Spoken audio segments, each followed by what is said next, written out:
I was scrubbing the blackboard menu outside Bloom Cafe, my plant-based kingdom on northeast Alberta, when the first drop of dread landed. At eye level, an early morning chalk smudge spelled ROSEMARYJUNIPERGLOW. The name meant nothing to passing cyclists, but to me it was the signature as unmistakable as a thumbprint. That flavor, down to the final milliliter, was my guarded kombucha formula. I had brewed it in my apartment kitchen 3 years earlier, fine-tuning the ratios while my roommate threatened to move out because every surface smelled like fermented tea. 2 weeks ago, after an army of regulars begged for its revival, I decided to bring it back. Quietly, in limited batches, to celebrate Bloom's 3rd anniversary. The chalkboard in front of me, however, belonged to Bitter Bean, the minimalist espresso bar across the street. Their barista, a guy named Chad who wore culottes in January, was still inside, stirring a latte rosetta. Bitter Bean opened at 7, it was 6:58. Nonetheless, my recipe was already being advertised, right down to the tagline I'd never announced publicly. Earthy brightness with a forest floor finish. My palms prickled. Someone had stolen my secret. At 6:15, I'd rolled the freight door of Bloom's back alley and noticed a heap behind the dumpster that looked, at first glance, like abandoned clothing.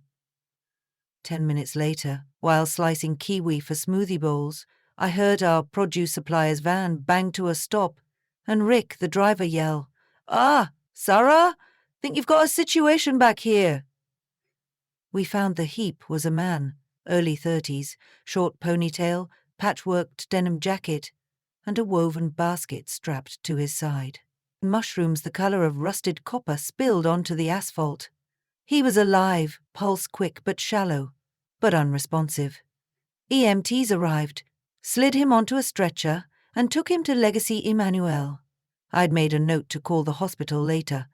I hadn't connected the unconscious stranger to my kombucha until the chalkboard announcement electrified me like the first sip of a triple espresso. Now I wondered if these two events, theft and collapse, were pieces of the same puzzle. "Sarah, we need the shrubs restocked," my manager Priya called from inside. "And there's a line already." I inhaled winter air laced with cedar, lifted my chin, and stepped across Alberta Street. The Bitter Bean door pinged as I entered. Chad looked up, mustache twitching. "Morning, neighbor." "What's with the kombucha?" I pointed at the board. "Oh, you saw," he beamed. "New vendor dropped off a keg yesterday. Local, artisanal, moss and mycelium brewing. Cool name, huh?" The pen in my apron pocket snapped between my fingers. "Can I see the keg?" He blinked. "You want to see the... Why?" "Because that concoction is mine. I never gave anyone the recipe." Behind him, the owner, Elise, emerged from the back office. Elise believed minimalism extended to personality. Even her voice was lowercase. "Sarah, not a good time." "It's not a good time for me either," I shot back. "Where's your invoice? I need a contact for moss and mycelium." Elise folded her arms. "I'm not obligated to show you." I took a step closer. "Fine, but I promise you that drink is stolen intellectual property." Chad exhaled. "Look, we'll pull it until you sort this out. Happy?" I nodded tightly and stormed out, the bell clanging behind me. Back inside Bloom, the line curled toward the door. Priya raised an eyebrow as I passed. "Everything okay over there? Temporary ceasefire." I hung my jacket, poured myself 2 ounces of raw ginger switchel, and retreated to the basement, where our fermentation room hummed like a greenhouse. 12 glass carboys rested on heat mats, each covered with cloth held by rubber bands. I lifted the fabric on one jar and stared at the creamy UFO-shaped mother floating on top of amber liquid. The mothers were like pets. I talked to them when I bottled at night. "You're doing great, buddy." 2 nights earlier, I'd filled 40 swing tops with rosemary Juniper Glow, labeling each with an unassuming batch 27. The bottles were still on the metal shelf, none missing. So how had moss and mycelium, or whoever made it, Did someone copy my recipe by taste alone? I doubted it. The flavor hinged on a small garnish nobody guessed. Dried spruce tips. I fed to the SCOBY during secondary fermentation. The spruce offered the piney note, more subtle than juniper, that lingered after you swallowed. Nah, this was inside information. I returned upstairs to find Priya discreetly waving me toward the prep sink. Guy on line 3 says it's urgent. I'm not taking calls until... Says he's the mushroom guy they found outside. I grabbed the phone. Hello? A raspy voice answered. Mrs. Marsh, I got your number from the EMT. Name's Nico. How are you feeling? Better. Charcoal's no fun, but it works. Listen, I need to explain why I was behind your place. Start talking. He coughed, like sandpaper inside a tin can. I forage for restaurants. Night before last I was in Forest Park, hunting late fall oysters. I ran into these 2 dudes filling growlers from a tap system they'd lugged into the woods. They said they were harvesting wild microbes for small batch kombucha. One recognized me from the farmer's market, asked if I could supply specific mushrooms for an experimental brew, ones with antimicrobial properties. I said maybe. They offered, way above market price. I shifted my weight. What does this have to do with me? Yesterday evening they texted, meet at Bloom Cafe's alley at dawn. Cash on delivery. Seemed weird, but rent's overdue. I showed up, basket full of copper trumpets. Something smelled funky, like, I don't know, pine cleaner? One guy sprayed aerosol near my face, said it was to deactivate spores. That's the last thing I remember. I squeezed my eyes shut. You think they poisoned you? Something knocked me out. When I woke at the hospital, I felt like my blood had been carbonated. I'm calling because while they were fiddling with those growlers, I overheard them mention, Batch 27 is finally ours. That mean anything? I turned around. Priya stood beside me, brows knitted. I ended the call, promising Nico I'd visit that afternoon. Batch 27. My knees softened. Whoever rented that alley meeting knew exactly what they were stealing. Priya, pull the rosemary juniper off the shelf, all of it. Put an equipment malfunction sign up. She didn't ask questions. That's why I kept her, despite her campaign to replace disposable gloves with mushroom-based biofilm. The rest of the morning passed in caffeinated autopilot. Around noon, Elise crossed the street. She held a plastic pitcher labeled moss and mycelium. We tested it, she said quietly. Chad used to homebrew. He thinks there's something off, a chemical aftertaste. Did you tweak your recipe recently? My rage cooled into intrigue. I took the pitcher, removed the lid, and sniffed. Under the familiar spruce juniper bouquet lingered a medicinal bite, camphor and turpentine. Not mine. Get this stuff away from customers, I ordered. It's tainted. Elisa's cheeks warmed. Chad's throwing it out now. I'm sorry, Sarah. I placed the lid back. Do you have moss and mycelium's delivery note? She produced her phone. I took a photo of the invoice. 2 names, Brant Keller and Silas Keller. My stomach pitched. The Kellers were twin brothers who'd once worked at Bloom for 3 whole weeks before quitting because I refused to invest in their scheme to age kombucha in whiskey barrels. During those 3 weeks, they'd had free access to my fermentation logs. I'd closed Bloom an hour earlier than usual, posted the announcement to social media, and biked to Forest Park. Grey clouds collected like dirty cotton above dug fir silhouettes. Nico had said he met the Kellers near the Thurman trailhead, so I started there, pushing my bike up a muddy incline. Faint tracks as narrow as stroller ruts veered into dense sword fern. I hit the bike, followed on foot, and soon came upon a clearing scarred by tire impressions. At the center sat a beat-up cargo van, its doors open. Inside, 5 corny kegs, a CO20 tank, hoses, and a portable burner. The air smelled like boiled pine needles and vinegar. I snapped photos.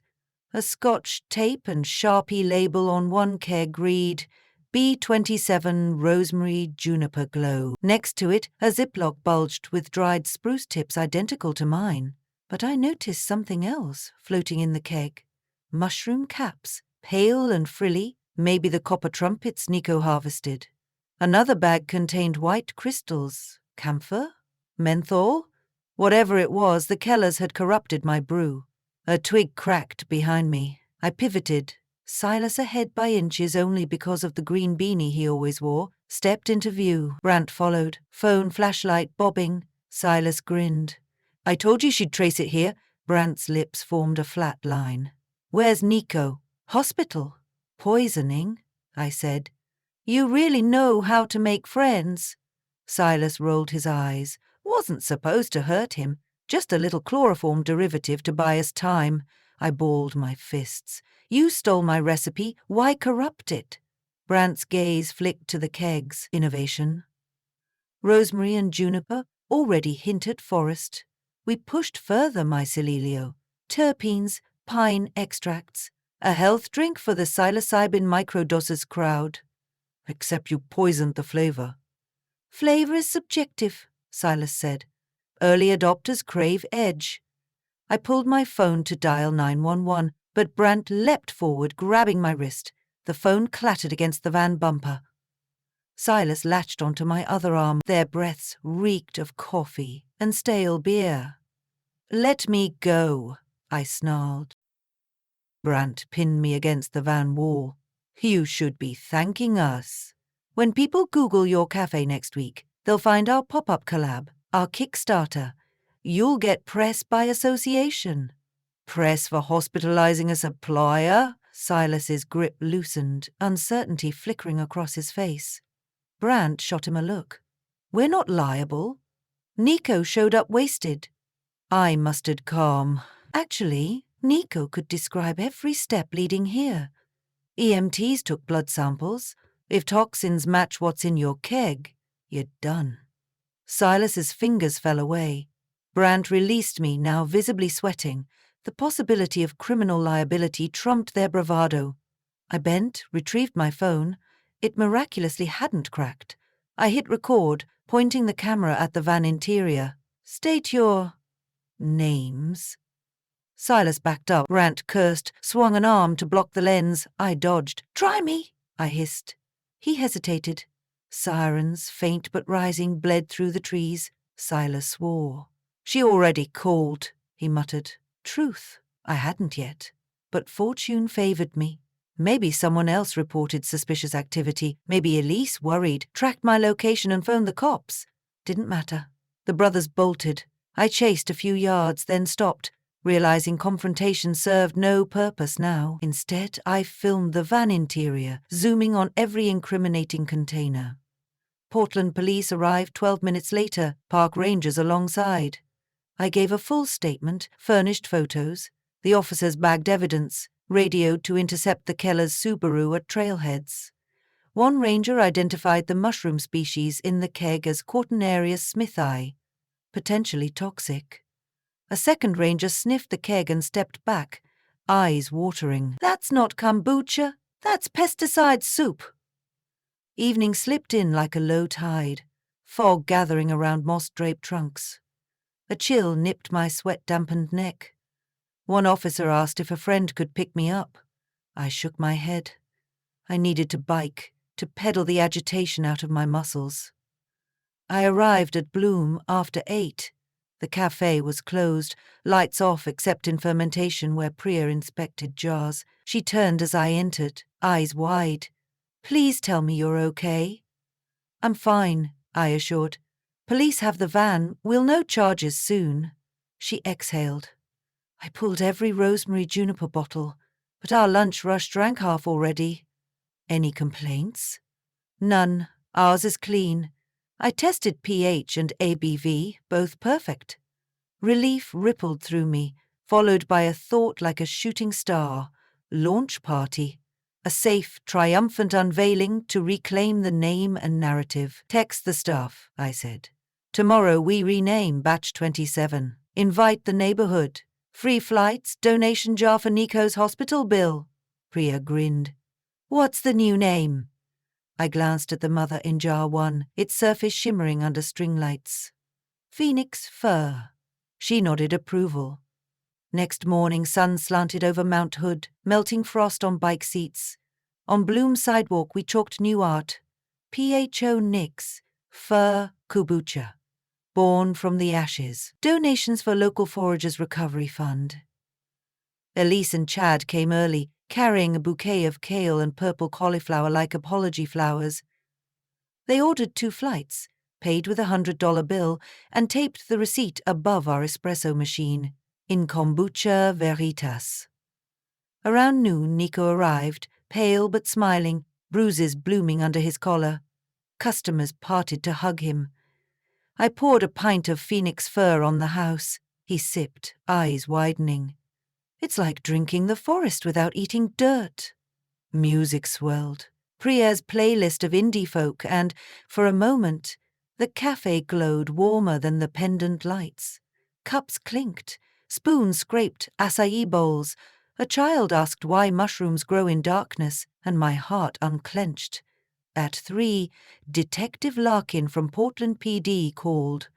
The Kellers were in custody. Evidence included a notebook outlining their plan. Replicate Sarah Marsh's product, spike with psychoactive mycochemicals, market as next-gen forest elixir.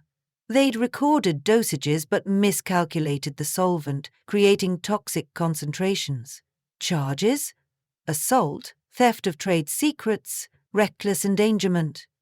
I thanked her, hung up, and leaned against the back counter.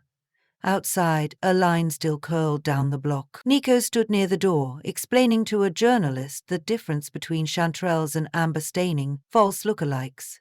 His words floated through glass like seeds on air. I returned to the basement, unscrewed a Phoenix fir swing top, and raised it to eye level. Carbonation danced upward, bubbles catching warm tungsten from the overhead bulb. I drank, savoring pine, citrus, the tiniest exhale of spruce.